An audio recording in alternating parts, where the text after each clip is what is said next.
Chapter 14. Testing Times. November through December, 1900.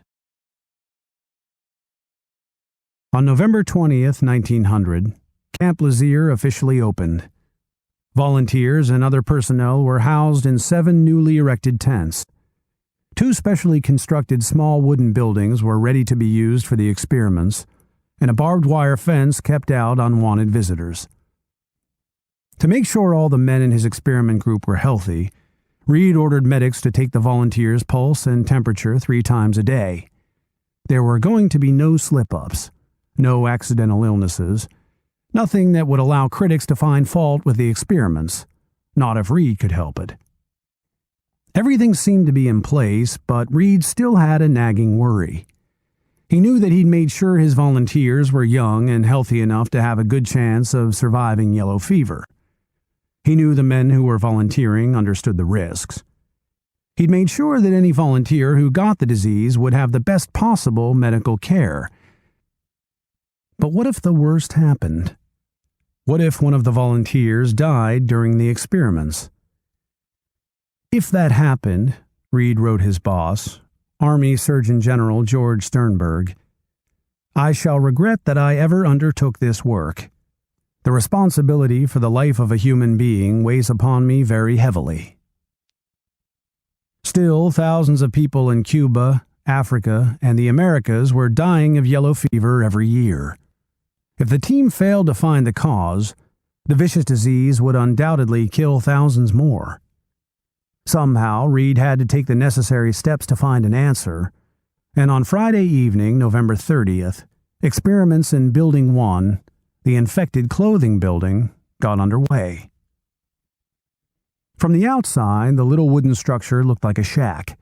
Its tiny windows were screened and tightly closed to keep out fresh air and mosquitoes. Inside, there were 3 beds, a group of closed boxes, and a stove that heated the place to a germ-friendly temperature of between 90 and 100 degrees. At the entrance stood 3 American volunteers, Dr. Robert Cook, Private Warren Jernigan, and Private Levi Folk. As members of the scientific team watched through a window, the 3 American servicemen entered the building, opened the boxes, and took out nightshirts, underwear, blankets, sheets, and towels that were soiled with the blood, vomit, urine, and feces of yellow fever patients. The stench was terrible. One man threw up, and all 3 volunteers ran outside gagging. Then they went back into the stinking house. They dressed themselves in the filthy clothing, put the dirty sheets and blankets on their beds, waved some of the towels and bedding around to spread the germs, and slept in the hot, fetid little building for the next 20 nights. 3 weeks later, on December 19th, Cook, Folk, and Jernigan walked out of the infected clothing building. None of them was sick. That certainly seemed to show that yellow fever wasn't caused by contact with infected items. But the team wanted to be absolutely sure. To prove that the test results could not have been an accident, they repeated the experiment twice. 2 other groups of men did exactly what Cook, Folk, and Jernigan had done, and each time the volunteers stayed healthy. That confirmed the findings, and the team knew they'd made real progress.